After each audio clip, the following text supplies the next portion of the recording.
Hey guys, Alex here from the Nerd Geek Network, and today I am doing a video that I have been planning for months now.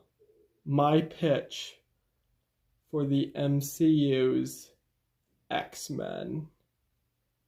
Now, I will say I've been writing this for a while now, and about a month ago, another YouTuber named TroyOboyo17 had a video pitching his MCU X-Men movie, and I'm realizing that it's kind of similar, a few plot points in this, but it's not exact, so I promise, I came up with a lot of these ideas long before his video came out, so yeah, though. So, anyway, guys, let's get into this. Act 1. We open with a young boy named Bobby Drake. He's walking home from school with a friend of his. They're talking about a game they've both been playing. The two of them decide to cut through an alley on the way home. In this alley, though, a guy jumps out at them with a gun. The man demands that the two of them give them their phones and their wallets. Bobby complies, but his friend doesn't. The man points the gun at Bobby's friend. An impulse comes over Bobby. He grabs the mugger's arm and screams. The mugger's arm freezes. The mugger screams and runs away. Bobby looks at his friend and asks him if he's okay, but instead of answering, he looks at Bobby with a terrified look before running away. It is important to establish right off the bat that people do not like mutants in this world. They are afraid of them. They hate them. They do not like mutants. And that is a big conflict in this movie. So anyway, over the next few weeks, we see that Bobby's friends are staying away from him. Whenever he walks by people in the hallway, he sees them whispering. He hears people saying that he's different, that he's a mutant. We cut to Bobby's parents. They're watching a news broadcast. Senator Robert Kelly is meeting with President James Ritson. Yes, this takes place before Brave New World, so Ritson is still president at this point.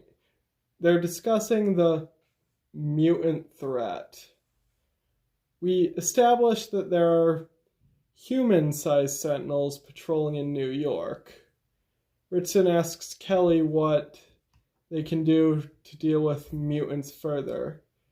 Kelly suggests that the government can work with scientist Bolivar Trask to enhance Sentinel tech. Ritson says that is something to discuss behind the scenes, but promises that they will discuss it. There's a knock at the door. Bobby's mom answers it. At the door is a bald man in a wheelchair and an African-American woman with white hair. The man asks if Bobby is home. Bobby's mom calls him down.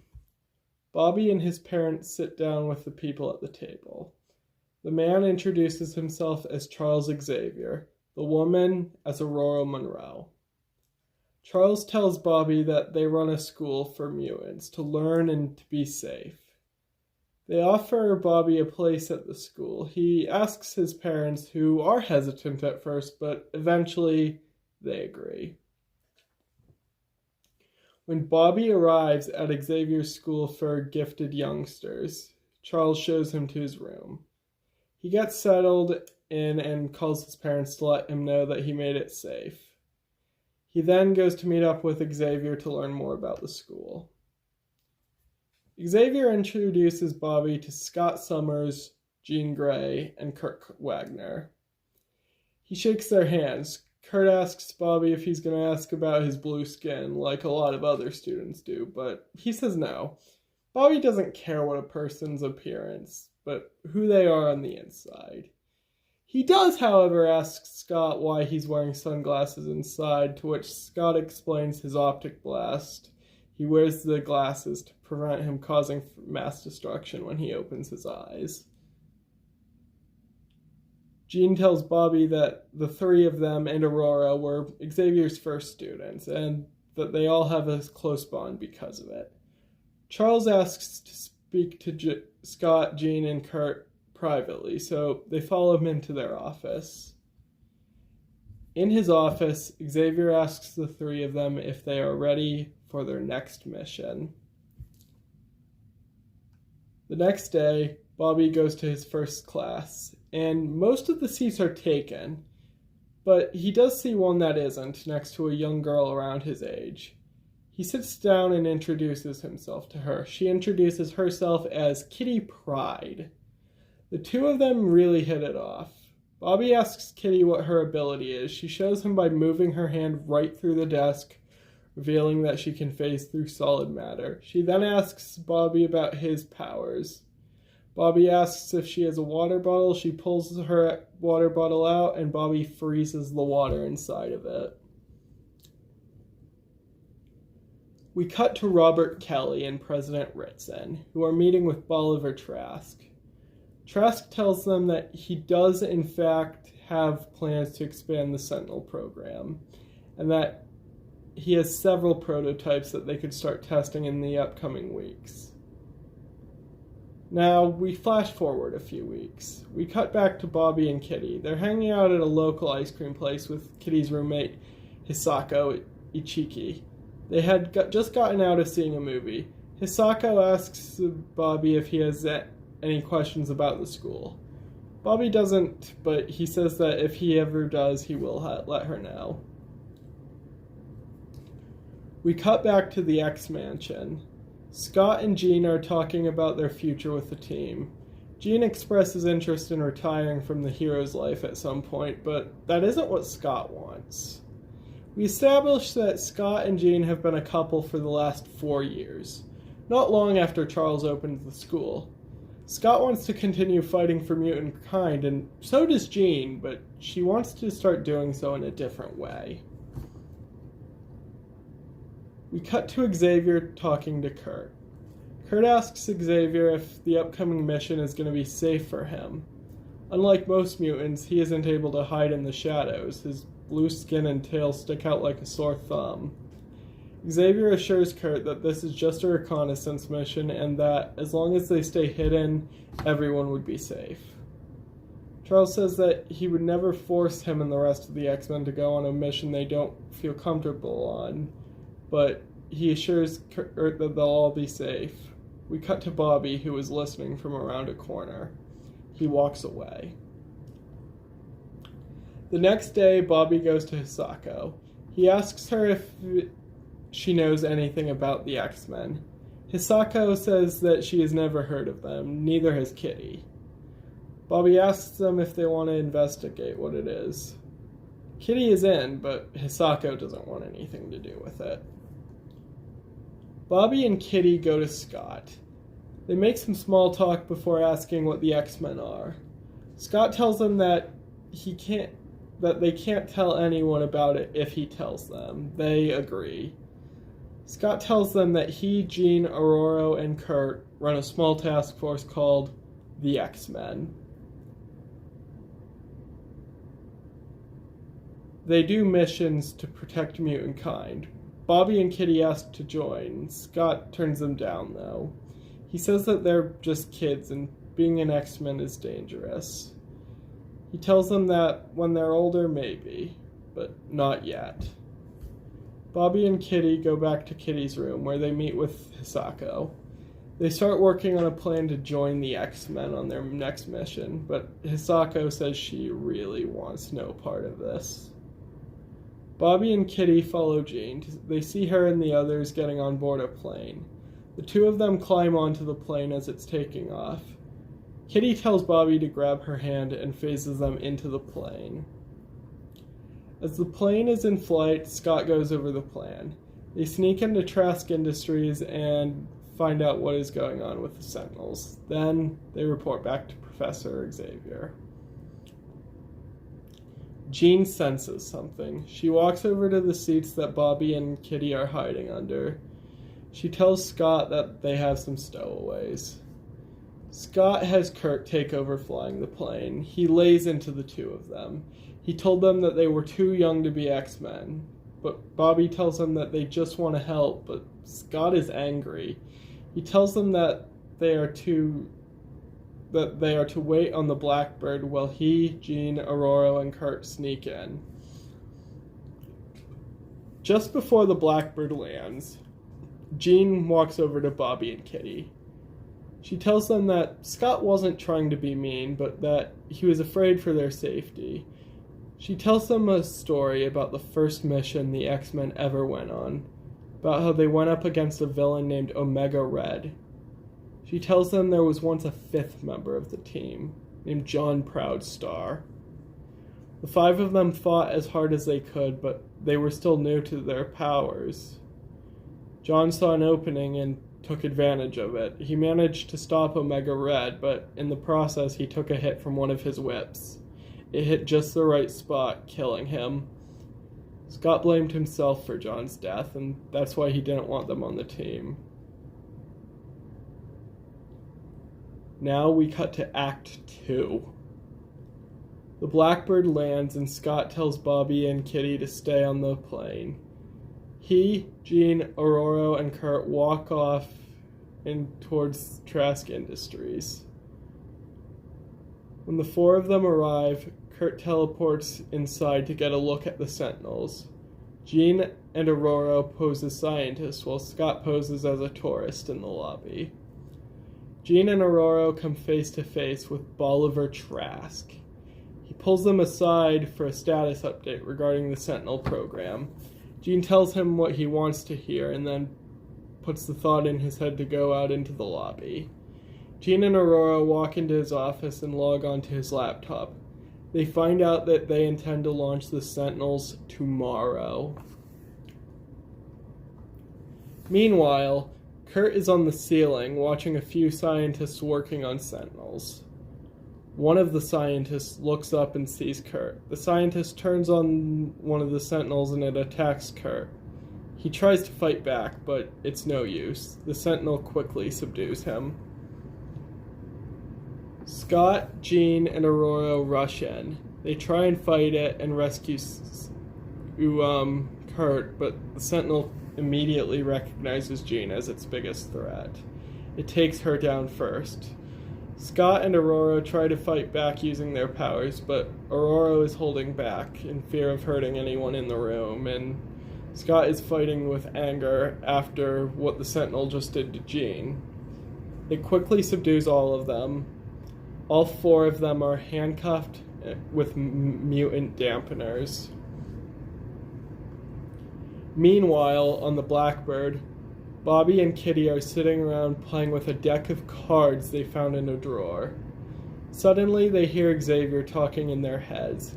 He tells them that the others have been captured and are being held in a prison beneath Trask Industries.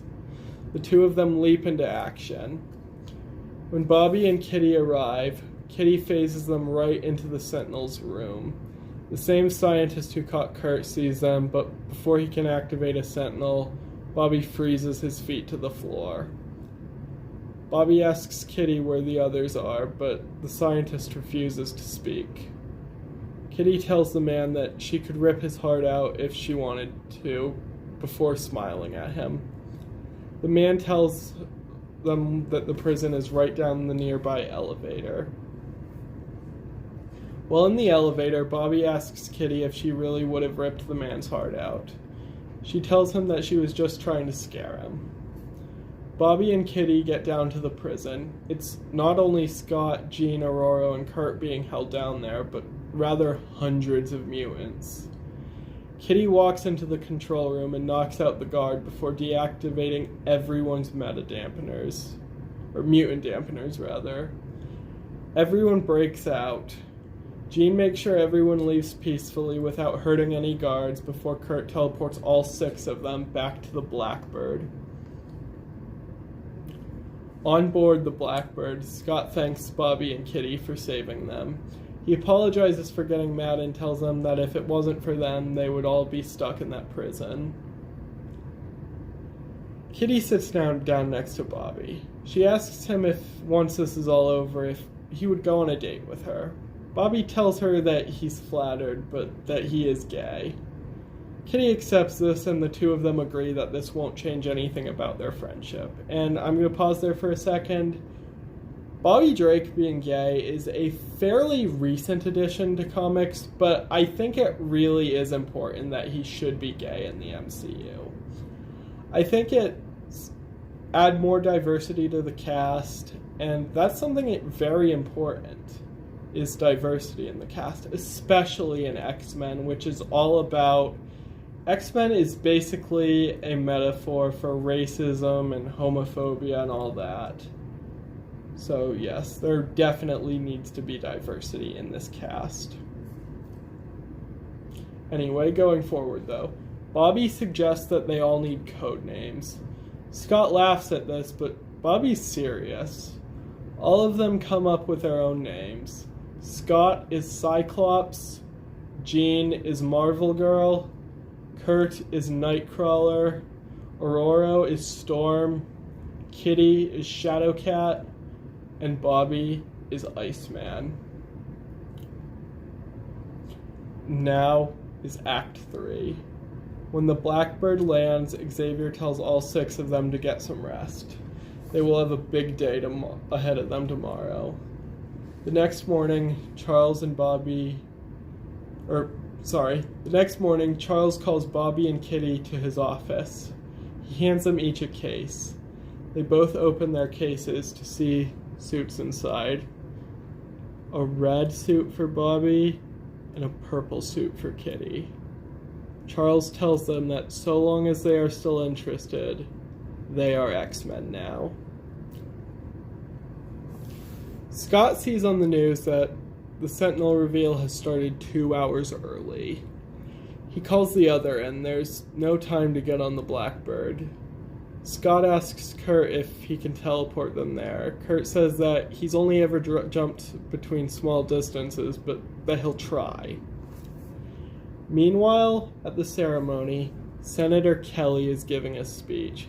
He is standing with his wife and 18-year-old daughter, who looks quite a bit uneasy about this whole thing. Bolivar Trask activates all 20 Sentinels. They immediately start scanning the area because they detect a mutant. One finally locks onto the mutant. It's Senator Kelly's daughter. Yes, this is the thing that's similar in mine to Troy Oboyo's, though his was an 8-year-old son, mine's an 18-year-old daughter. But this is one of the things that is very similar, so I promise that is purely by coincidence, so yes. Anyway, though, the Sentinel tries to blast her, but its arm is suddenly ripped apart. Marvel Girl floats in the air with the pieces of the Sentinel's arm floating around her before she launches them back at it, destroying the first one. Cyclops orders Iceman to start freezing things. Bobby slides around on ice slides with grace and efficiency, taking down multiple Sentinels. Shadowcat reaches inside them, tearing them apart from the inside. Storm unleashes her full power, taking out many. Cyclops firing his optic blast, absolutely destroying them. Nightcrawler teleporting people away from the madness into safety. Marvel Girl ripping more of them apart. We see combo moves. Iceman builds a massive wall of ice around one of the Sentinels, while Shadowcat runs through the wall repeatedly, without the Sentinel being able to see her until it's too late. The X-Men defeat all the Sentinels, and after the dust settles, Senator Kelly walks over to the X-Men.